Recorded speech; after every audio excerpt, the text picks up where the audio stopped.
El día de hoy me acompañan José Segura y Eric Rodríguez, ambos forman parte del equipo de International Tax en KPMG, y queremos traerles 4 sentencias o oficios, ¿verdad?, de temas particulares que creemos importante compartir. Vamos a hablar acerca de reorganizaciones empresariales, qué se entiende por una reorganización, cuándo procede, cuándo no, cuál es el tratamiento de las pérdidas diferidas y cuándo los contribuyentes las pueden utilizar, y qué ha dicho los casos del Tribunal Fiscal Administrativo recientemente acerca de las pérdidas diferidas. También vamos a conversar acerca del impuesto de remesas al exterior. ¿Qué pasó con la reforma de octubre 23? ¿Fue suficiente? ¿No fue suficiente? Y por último, vamos a hablar del modelo del cash pooling, que es un modelo muy utilizado en grupos multinacionales y que fue cuestionado seriamente en un fallo reciente del Tribunal Contencioso. Bienvenidos, Eric, José.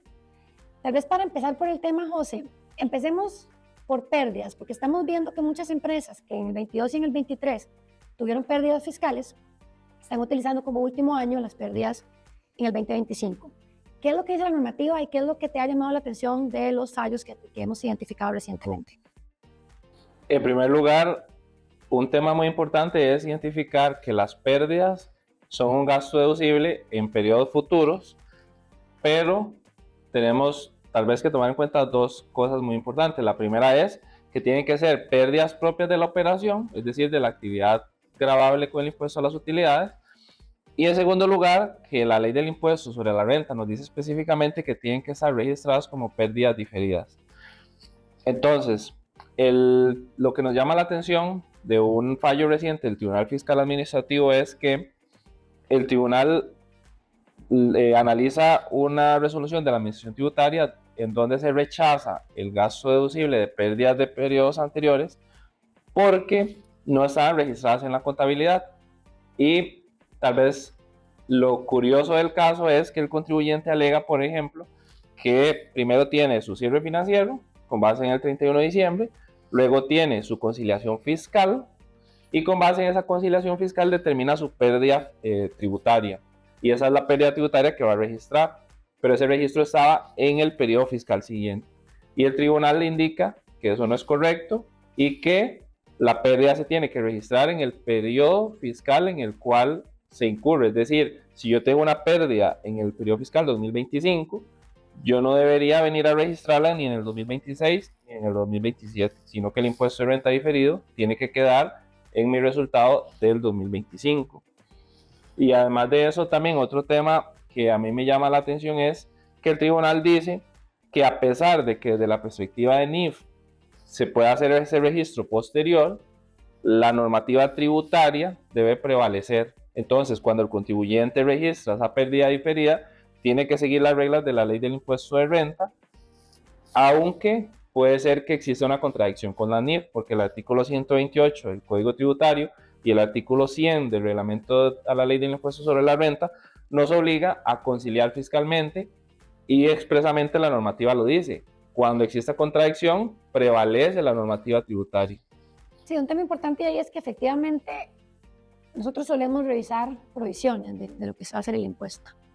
Entonces, de tema conservador, es ideal que las empresas vayan revisando cómo va haciendo su cierre fiscal y cuál va a ser ese resultado, qué es lo que se espera, y no que se esperen hasta el 31 de diciembre para empezar a trabajar en la conciliación fiscal y ver diferencias muy importantes, porque lamentablemente el contencioso, que seguirá después del TFA, suele ser formalista. O sea, muchas veces el contencioso, si la normativa te dice algo, suele fallar a favor de la administración tributaria. No necesariamente va a ser el resultado de este caso, porque la compañía puede mostrar que fueron pérdidas reales de operación, que las tenía contabilizadas. La norma no te dice contabilizadas en el periodo fiscal, te dice contabilizadas con base en la NIC 2. Entonces ahí hay como un espacio donde uno podría generar un argumento para intentar deducirla. Sin embargo, como patrón, sí es importante que los contribuyentes tengan esto en cuenta, porque incluso ahora con la reforma del formulario de renta del 25, donde ya no se van a poner por separado las pérdidas en el formulario, si no las tenemos en la contabilidad y si no tenemos toda la información que le entregamos al fisco de manera articulada, posiblemente vayan a haber más casos donde van a cuestionar la deducibilidad de la pérdida. Y también uno se pregunta, ¿y entonces qué? ¿La perdí del todo?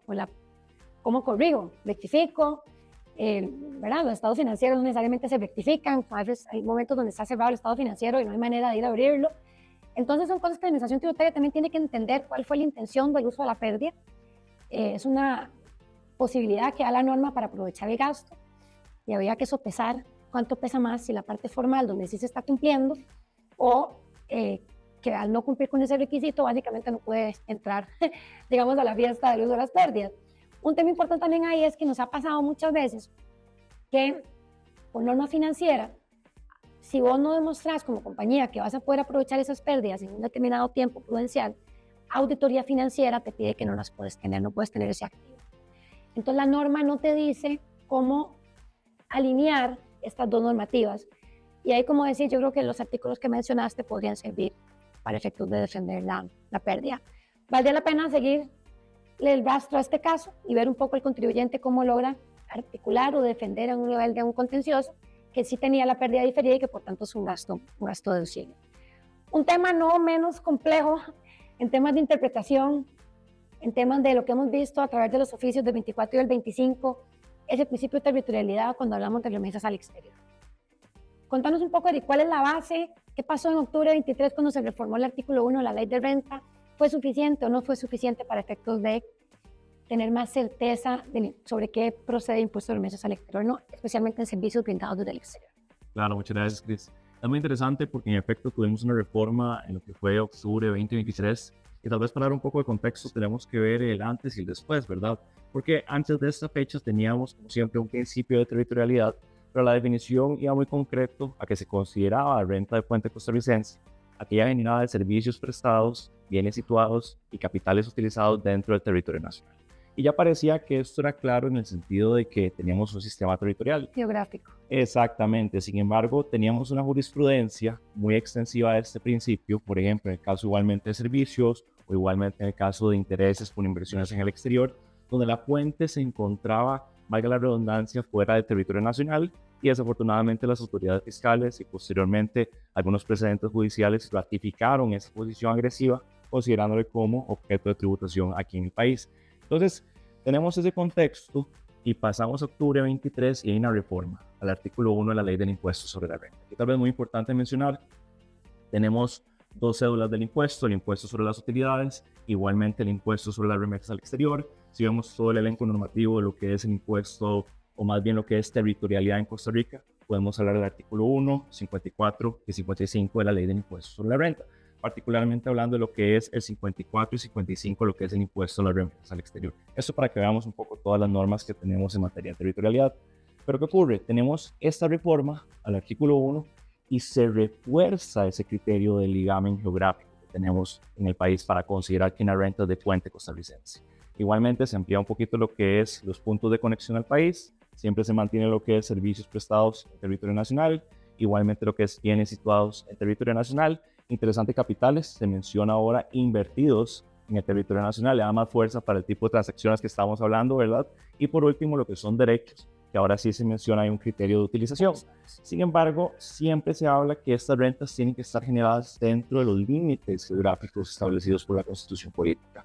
Entonces, el arraigo geográfico es evidente y aparte de eso, menciona que no se deben considerar dentro de lo que es el análisis de territorialidad aspectos ligados, por ejemplo, con la estructura económica, el domicilio u otros temas que son más propios de un criterio de renta mundial. Entonces, de pronto, veíamos esta reforma y podíamos decir, claro, se reforzó el principio de territorialidad. Es más claro todavía que rentas cuya fuente está en otras jurisdicciones no debería ser objeto de gravamen. Sin embargo, esto ocurre en el artículo 1 de la ley del impuesto sobre la renta. ¿Por qué mencionamos esto? Porque vinieron ciertos oficios de la administración tributaria mencionando, y de hecho está informalmente la misma autoridad lo comenzó en ciertos foros a ratificar, de que esta reforma era exclusiva del impuesto a las utilidades y no el impuesto a las remesas al exterior, que como mencionábamos anteriormente tiene su elenco normativo de lo que son el artículo 54 y 55. Entonces, vamos a ver, si uno ve la reforma, el artículo 1 es una norma rectora de toda la ley del impuesto sobre la renta, que de esta manera debería integralmente contemplarse también a las disposiciones del impuesto a las remesas al exterior.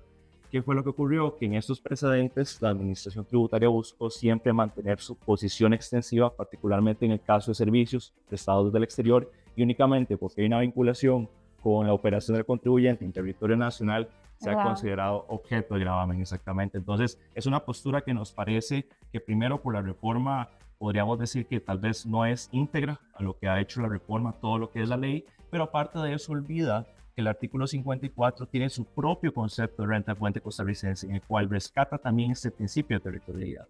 Entonces, ¿qué Está podríamos alineado, decir? o sea, habla igualmente de Exactamente, servicios. está completamente alineado con el artículo 1 y más interesante cuando uno ve un artículo 55, perdón, que menciona rentas especiales de fuente costarricense, que son criterios que ya se apartan de territorialidad y podríamos hablar algo distinto de renta mundial, en el cual lo único que es necesario es que se haga el pago al exterior y se acredite la renta. Sin embargo, este análisis hasta el momento no hemos visto que haya sido revisado por la autoridad, por el fisco, y creo que es un elemento que realmente debería considerarse porque la propia cédula del impuesto a las remesas al exterior tiene su artículo 53 que marca un criterio de territorialidad. Claro, y acá el tema es que nos volvemos caros. ¿Qué pasa? A nivel internacional la regla es que los servicios se graban en el lugar de prestación, porque si no siempre se grabarían 2 veces. Luego hay ciertas reglas internacionales como el asesoramiento técnico, las regalías, que sí tienen un ligamen de dónde se usa. Y ese es como el marco o el acuerdo general para efectos de que en el mundo no se grabe todo muchísimas veces y que luego, digamos, limitemos de cierta manera la expansión de los servicios a lo largo de los distintos países. Entonces, en este momento Costa Rica tiene solamente 4 convenios de doble tributación. Estamos aplicando un criterio que no está en la ley y no es algo uniforme. Es un poco a quien fiscalicen, ¿verdad? Está un poco ahí como en el aire. Creo que lo ideal es tener claridad. Si se quiere hacer así, se hace una reforma tributaria, se cambia el artículo 54, se cambia el artículo 55 y todos tenemos claridad de sobre qué aplica una retención o no. Porque también piensen ustedes que cuando a un no residente le van a aplicar una retención, ese no residente tiene un asesor, el asesor le dice, no le tiene que aplicar ninguna retención. Pero el contribuyente que tiene que hacer el pago, que es el que le van a llegar a cobrar, dice, pero es que si yo no lo pago, a mí me van a cobrar incluso el 100% del monto dejado de ingresar. Entonces hay como un círculo vicioso, ¿verdad? O sea, como que no se termina de entender. No hay muchos casos en el contencioso post-reforma de octubre del 2023. Hay un caso negativo, pero ese caso nos parece que fue defendido muy sobre la territorialidad del artículo 1 y no con tanta fuerza de lo que mencionaba Eric del 54 y del 55. Entonces creemos que todavía la cancha está todavía por emparejarse. Creeríamos que la administración tributaria podría acercarse, revisar y si hay que hacer una reforma tributaria, hacerla en la Asamblea Legislativa, pero no estar en un ambiente donde no hay certeza, porque no nos conviene ni a la administración tributaria ni a nosotros, porque al final del camino nos vamos a meter en litigios de años, cuando podríamos grabar sobre lo que realmente procede. Además de que Eric mencionó algo muy interesante, que es que la norma habla de los servicios prestados en Costa Rica.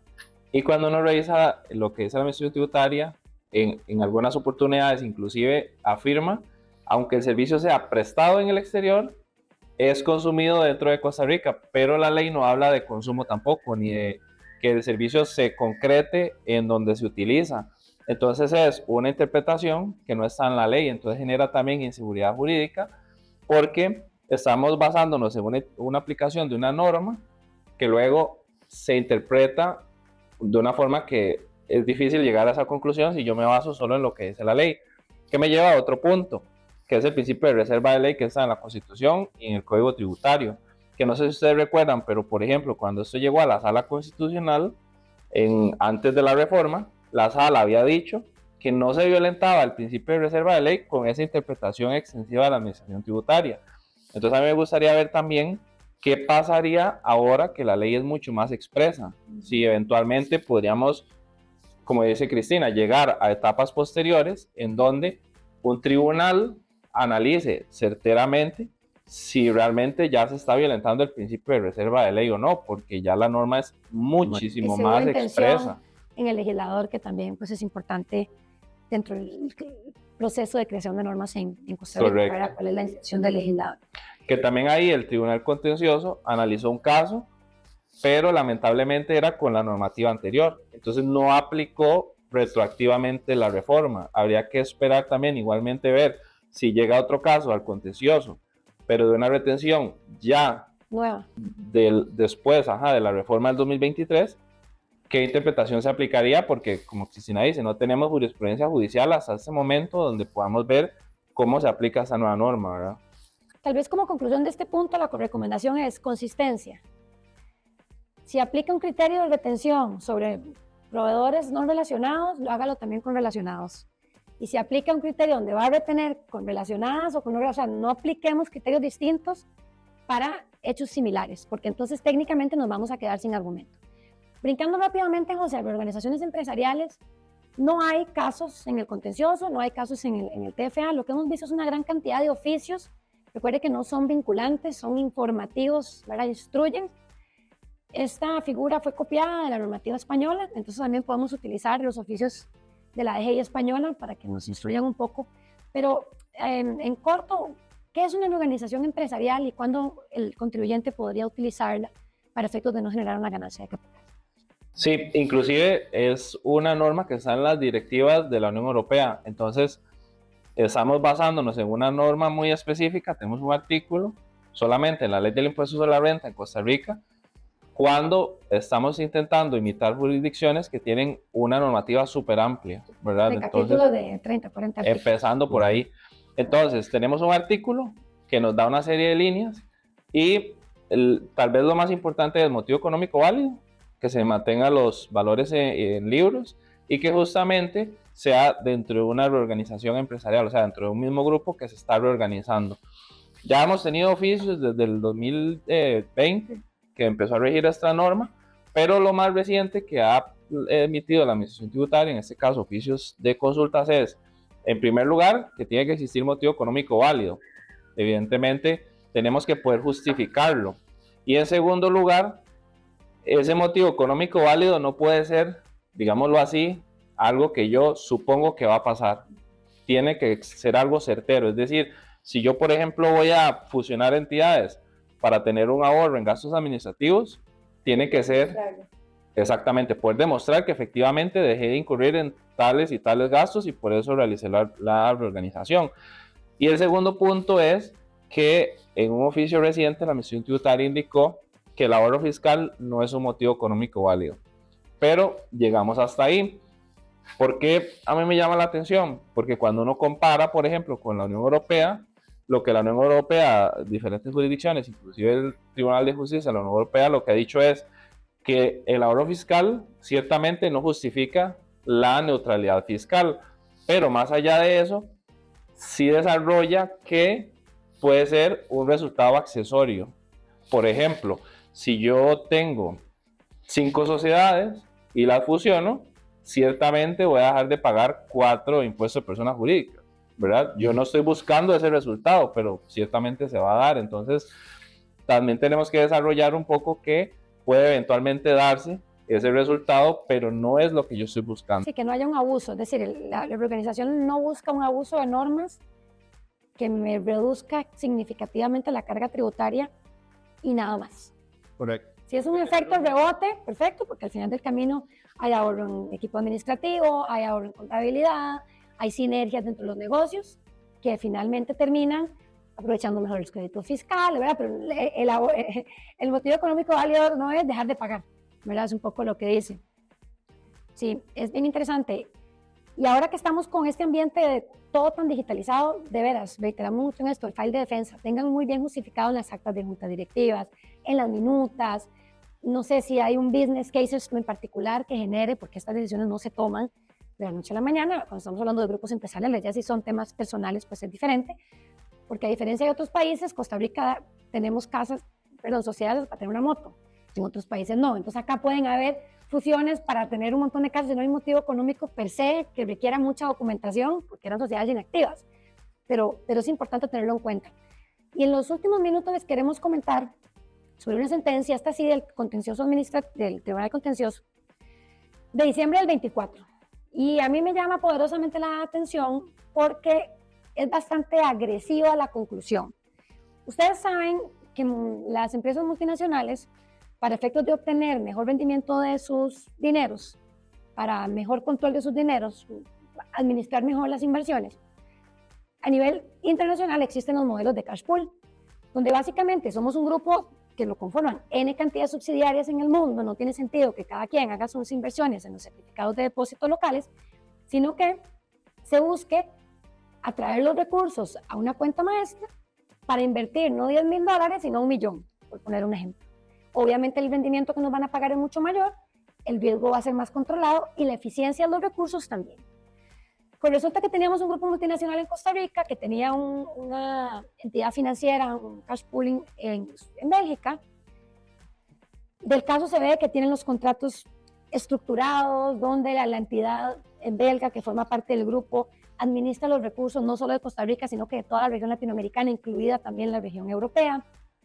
Entonces la subsidiaria costarricense, todos los días la entidad que administra los dineros, digamos que jala los dineros para la cuenta maestra, tenían cada una subsidiaria su cuenta corriente para poder identificar independientemente qué tenías vos y qué tenías vos separado. Yo te pagaba un rendimiento sobre el capital que me habías dado, y si a vos te prestaba, porque la idea también genera préstamos, te cobraba un interés, todo precio de transferencias, políticas.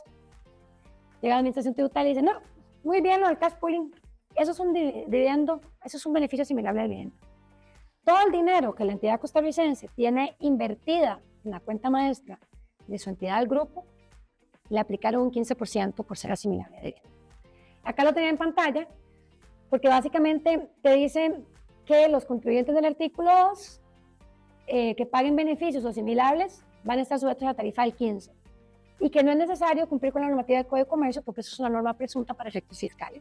Entonces, básicamente aquí yo no le estoy pagando ni a mi matriz, porque el banco interno no era la matriz. Hacienda cuestiona mucho que la entidad del grupo no era un banco en sentido estricto y que no podían tener cuentas corrientes si no era un banco. Banco supervisado. Exacto. Sí era una entidad supervisada financiera en Bélgica, pero no era un banco porque era una institución financiera del grupo. Entonces, se van a temas muy formales, volvemos al tema de las pérdidas, para decir, como no es una cuenta corriente, esto no se considera un modelo para la administración de recursos, sino que lo considera un beneficio similar a dividendos. Hay un montón de empresas en Costa Rica que operan bajo este tipo de modelos. Entonces aquí la sugerencia es, revisen lo que dicen los contratos, revisen las políticas, revisen esa sentencia para tratar de tener un file de defensa que los permita defender que bajo ninguna circunstancia es un beneficio similar a dividendo, porque el dinero sigue siendo de Costa Rica, me pagan un rendimiento sobre el dinero que está en el exterior, pero que es mío, y además ese dinero tiene que volver a Costa Rica. Y ahí me surgen, Cristina, un par de preguntas, porque me parece muy interesante conceptualmente. La primera es, si es asimilable a dividendo, yo tengo que tener utilidades, es decir, yo tengo que repartir utilidades. Yo no podría decir que son utilidades o asimilables a dividendo si no tengo las utilidades, ¿cómo lo asocio con las utilidades? Y lo segundo es, ¿qué va a pasar entonces cuando esta sociedad efectivamente distribuye dividendos? ¿Tiene un pago a cuenta, por ejemplo?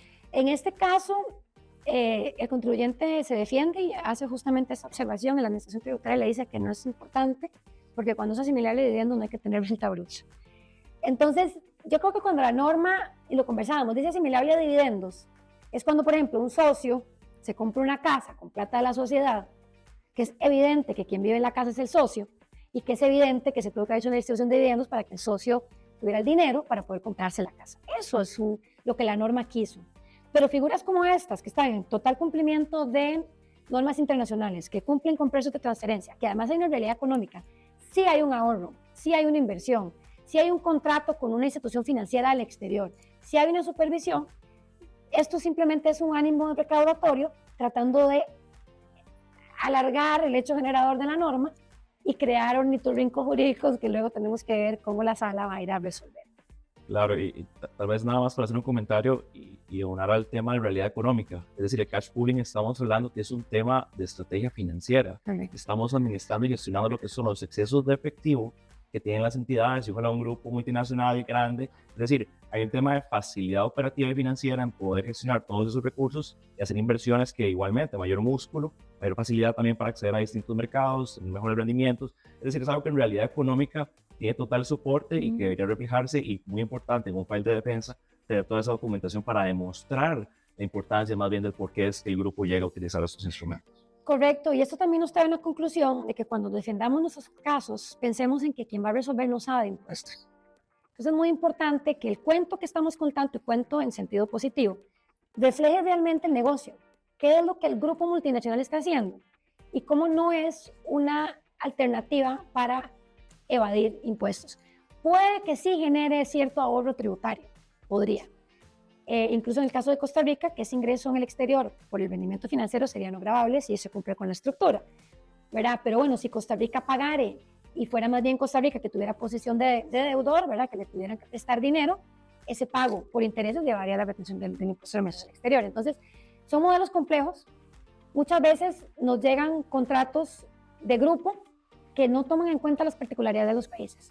Entonces, sensibilicemos esa situación dentro de los grupos para que no se convierta en una línea jurisprudencial que atente contra los modelos de eficiencia de negocio que tienen las compañías. Muchísimas gracias por acompañarnos, José, Eric, siempre un gusto.